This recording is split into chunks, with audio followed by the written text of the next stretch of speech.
Jó, capítulo 31.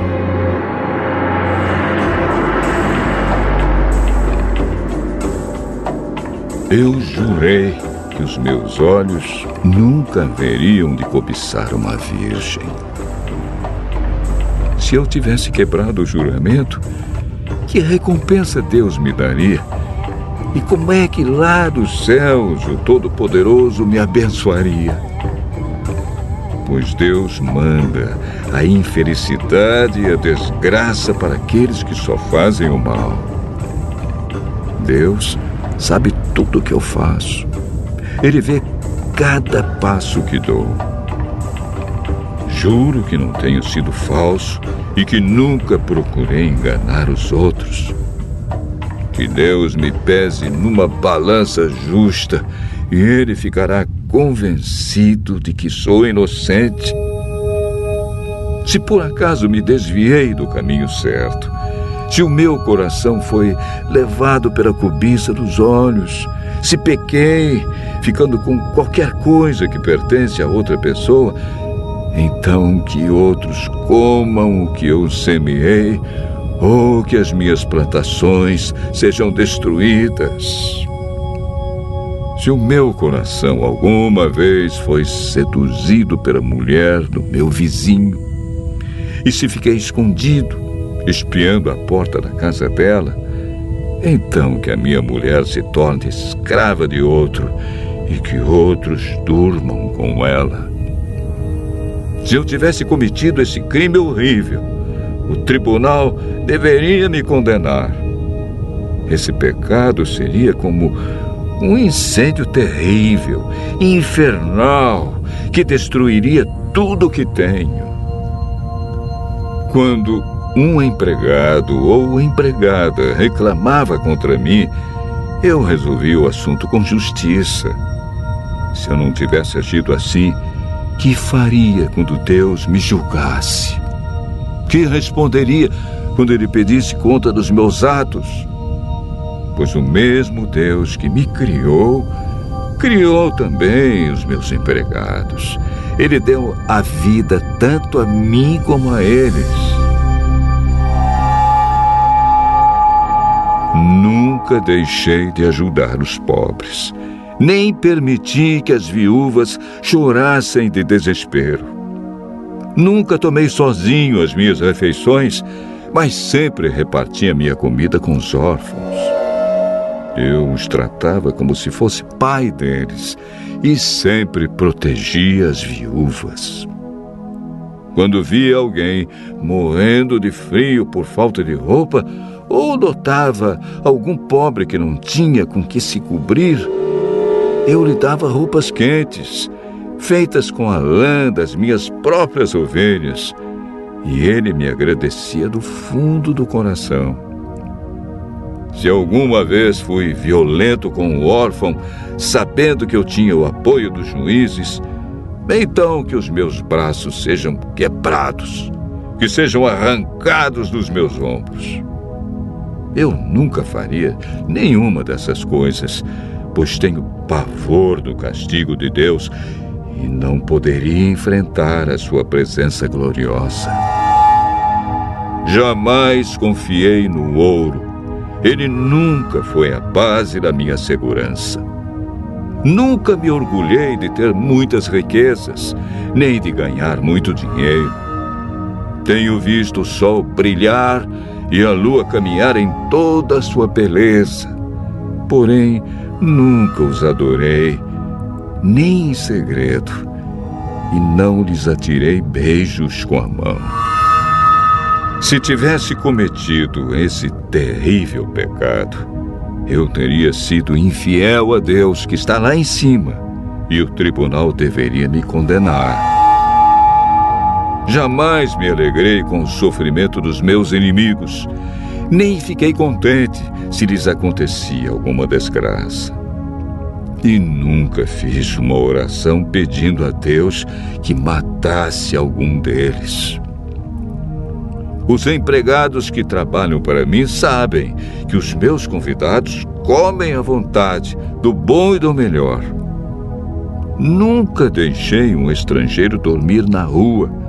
Os viajantes sempre se hospedaram na minha casa. Jamais procurei encobrir as minhas faltas, como fazem algumas pessoas, nem escondi no coração os meus pecados. Nunca tive medo daquilo que os outros poderiam dizer. Não fiquei dentro de casa, calado, com receio de que zombassem de mim.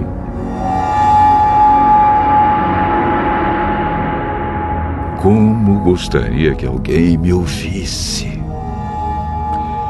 Aqui eu termino e assino a minha defesa.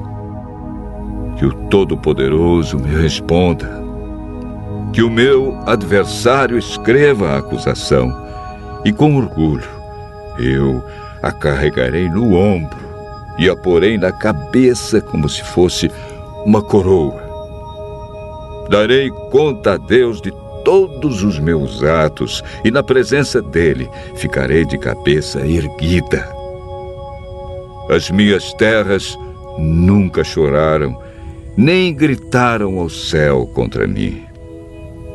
Pois, se comi os seus frutos, sempre paguei os trabalhadores como devia e jamais deixei que morressem de fome. Se não estou dizendo a verdade, então que nas minhas terras cresçam espinhos em vez de trigo e mato em vez de cevada. Aqui terminam as palavras de Jó.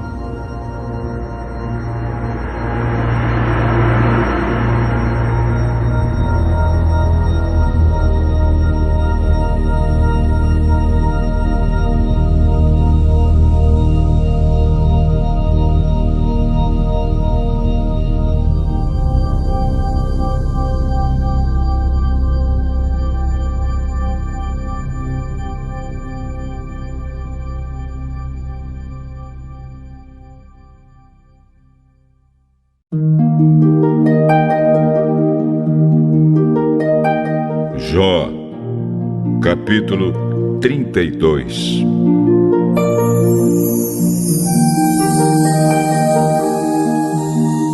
Jó estava convencido da sua inocência e por isso os 3 amigos desistiram de continuar a discutir com ele. Acontece que ali estava um homem chamado Eliú, filho de Baraquel e descendente de Bus, do grupo de famílias de Rão. Eliú ficou muito zangado com Jó, porque este dizia que era inocente e que Deus era culpado. E também ficou zangado com os 3 amigos, porque eles não puderam responder a Jó, dando assim a ideia de que Deus estava errado.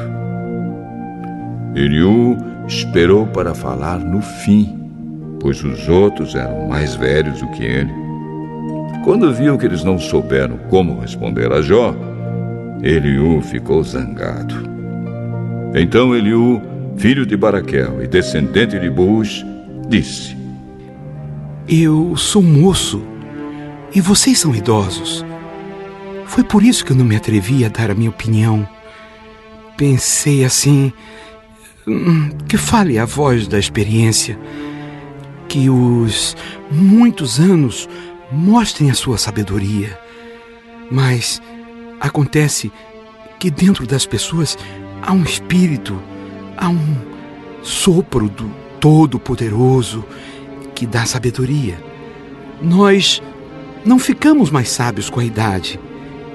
Nem sempre os velhos sabem o que é certo. Portanto, escutem o que digo, pois eu também vou dar a minha opinião.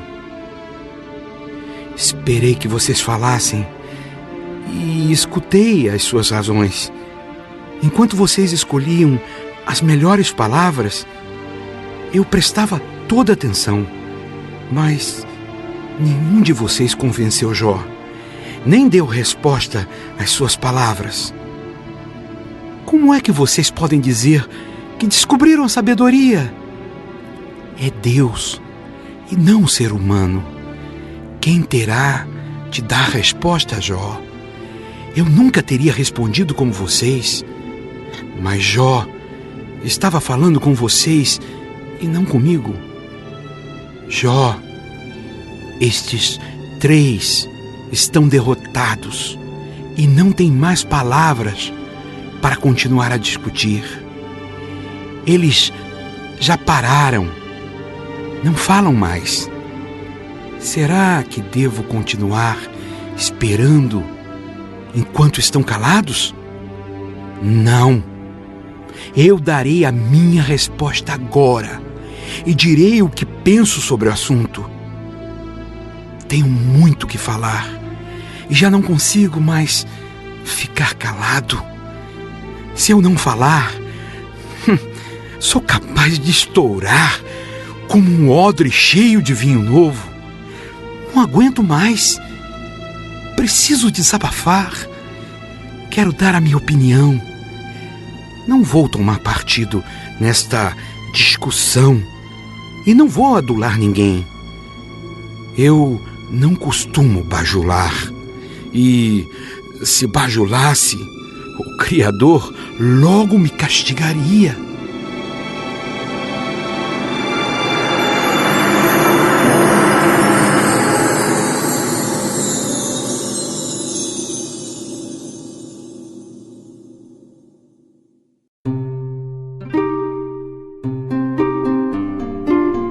Sabedoria, capítulo 9. Deus de nossos pais e Senhor de misericórdia, que todas as coisas criastes pela vossa palavra e que por vossa sabedoria formastes o homem para ser o Senhor de todas as vossas criaturas, governar o mundo na santidade e na justiça e proferir seu julgamento na retidão de sua alma. Dai-me a sabedoria que partilha do vosso trono, e não me rejeiteis como indigno de ser um de vossos filhos. Sou com efeito vosso servo e filho de vossa serva, um homem fraco, cuja existência é breve, incapaz de compreender vosso julgamento e vossas leis. Porque qualquer homem, mesmo perfeito entre os homens, não será nada se lhe falta a sabedoria que vem de vós. Ora, vós me escolhestes para ser rei de vosso povo e juiz de vossos filhos e vossas filhas. Vós me ordenastes construir um templo na vossa montanha santa e um altar na cidade em que habitais, imagem da sagrada habitação que preparastes desde o princípio. Mas ao lado de vós está a sabedoria que conhece vossas obras. Ela estava presente quando fizestes o mundo. Ela sabe o que vos é agradável e o que se conforma às vossas ordens. Fazei-a, pois, descer de vosso santo céu e enviai-a do trono de vossa glória, para que junto de mim tome parte em meus trabalhos e para que eu saiba o que vos agrada. Com efeito, ela sabe e conhece todas as coisas. Prudentemente guiará meus passos e me protegerá no brilho de sua glória. Assim, minhas obras vos serão agradáveis. Governarei vosso povo com justiça e serei digno do trono de meu Pai. Que homem, pois, pode conhecer os desígnios de Deus e penetrar nas determinações do Senhor? Tímidos são os pensamentos dos mortais, incertas as nossas concepções. Porque o corpo corruptível torna pesada a alma, e a morada terrestre oprime o espírito carregado de cuidados. Mal podemos compreender o que está sobre a terra. Dificilmente encontramos o que temos ao alcance da mão. Quem, portanto, pode descobrir o que se passa no céu? E quem conhece vossas intenções, se vós não lhe dais a sabedoria, e se do mais alto dos céus vós não lhe enviais vosso Espírito Santo? Assim se tornaram direitas as veredas dos que estão na terra. Os homens aprenderam as coisas que vos agradam, e pela sabedoria foram salvos.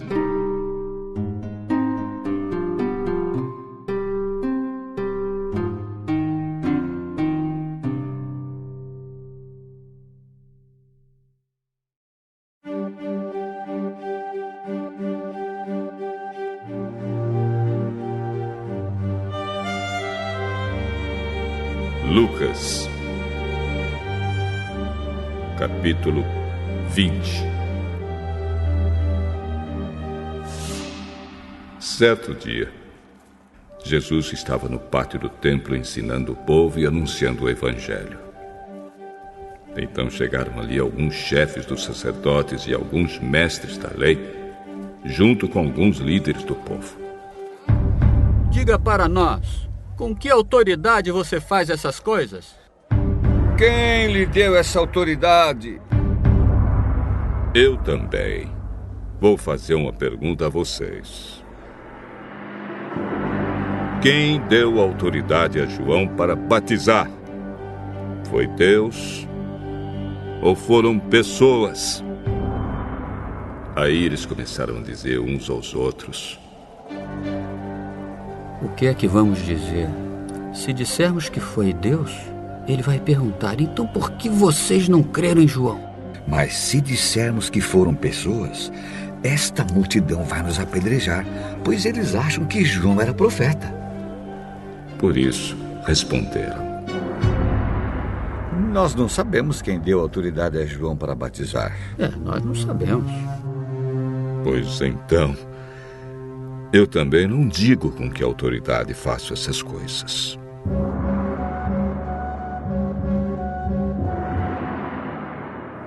Depois, Jesus contou esta parábola para o povo.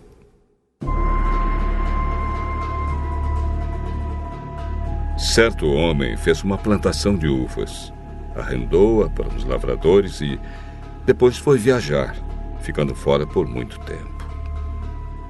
Quando chegou o tempo da colheita, ele mandou um empregado para receber a sua parte. Mas os lavradores bateram nele e o mandaram de volta sem nada. O dono mandou outro empregado, mas eles também bateram nele. Depois o trataram de modo vergonhoso e o mandaram de volta sem nada. Então ele enviou um terceiro empregado, mas os lavradores também bateram nele e o expulsaram. Aí o dono da plantação pensou: o que vou fazer? Já sei. Vou mandar o meu filho querido.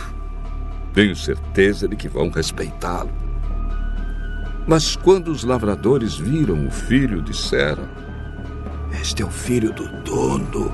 Ele vai herdar a plantação. Vamos matá-lo e a plantação será nossa. Então eles jogaram o filho para fora da plantação e o mataram. Aí Jesus perguntou: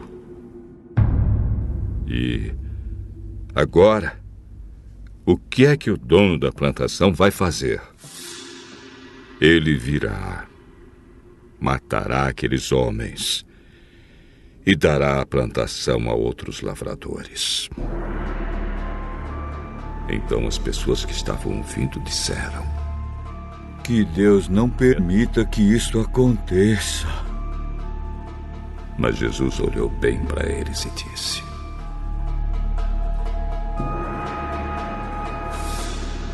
as Escrituras Sagradas afirmam: a pedra que os construtores rejeitaram veio a ser a mais importante de todas.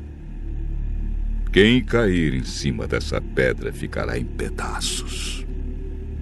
E se a pedra cair sobre alguém, essa pessoa vai virar pó.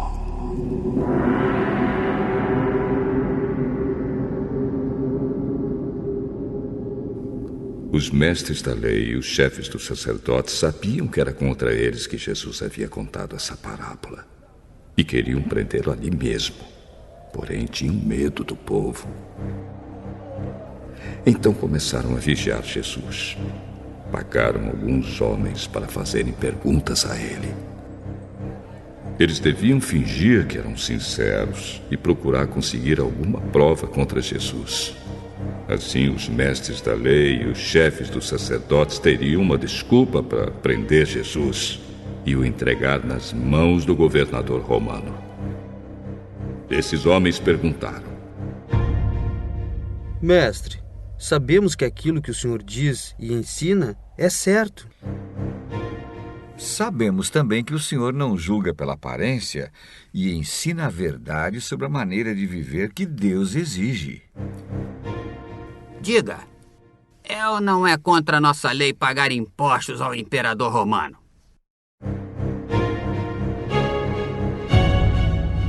Mas Jesus percebeu a má intenção deles e disse: Tragam aqui uma moeda. De quem são o nome e a cara que estão gravados nela? São do imperador. Sou do imperador.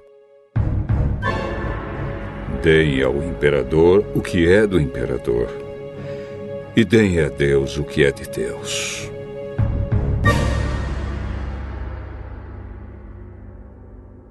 Eles não puderam conseguir nenhuma prova contra Jesus diante do povo. Por isso ficaram calados, admirados com a resposta dele.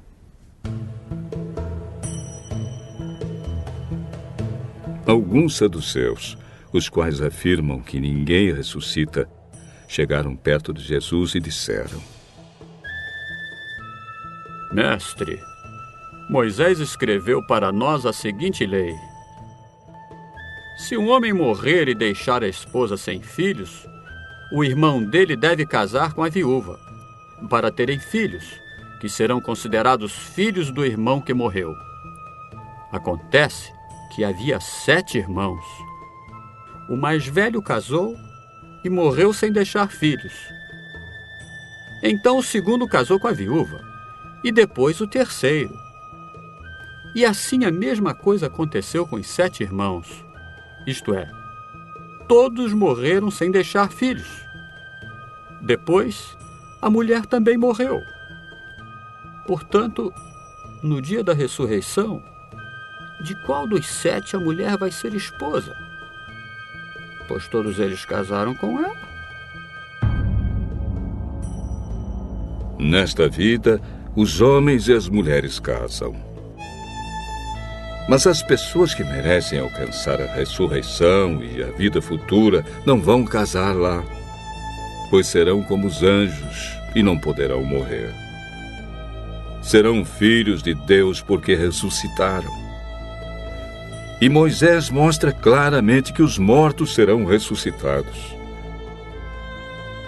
Quando fala do espinheiro que estava em fogo, ele escreve que o Senhor é o Deus de Abraão, o Deus de Isaque e o Deus de Jacó. Isso mostra que Deus é Deus dos vivos e não dos mortos, pois para ele todos estão vivos. Aí alguns mestres da lei disseram: Boa resposta, mestre! Boa resposta. E não tinham coragem de lhe fazer mais perguntas. Em seguida, Jesus perguntou a eles: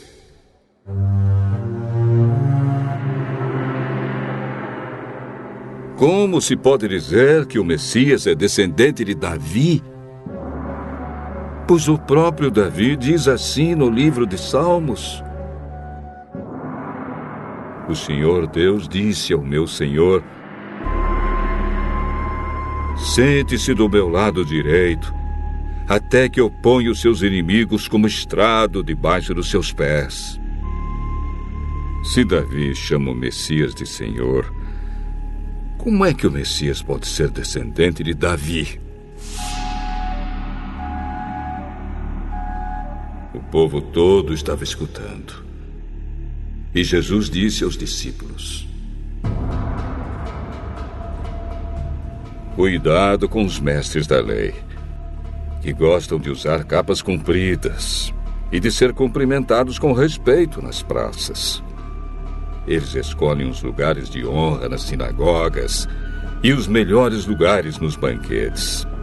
Exploram as viúvas e roubam seus bens.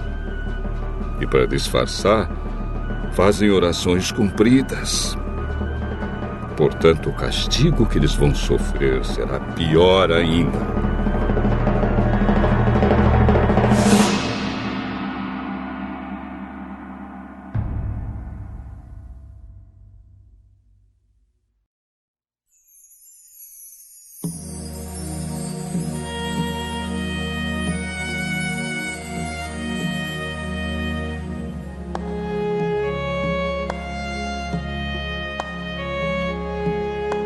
Salmo 57. Hino de Davi ao regente do coro, com a melodia de Não Destruas, escrito por Davi quando fugiu de Saul na caverna.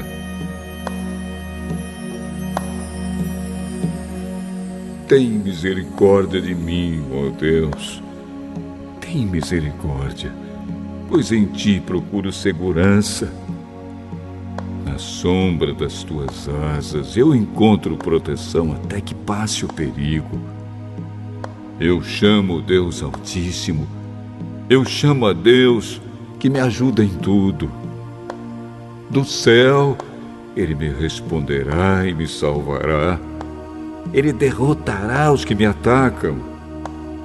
Deus me mostrará o seu amor e a sua fidelidade. Estou cercado de inimigos. Eles são como leões e querem me devorar. Os seus dentes são como lanças e flechas, e a língua deles como espada afiada. Oh Deus, mostra a tua grandeza nos céus e que a tua glória brilhe no mundo inteiro.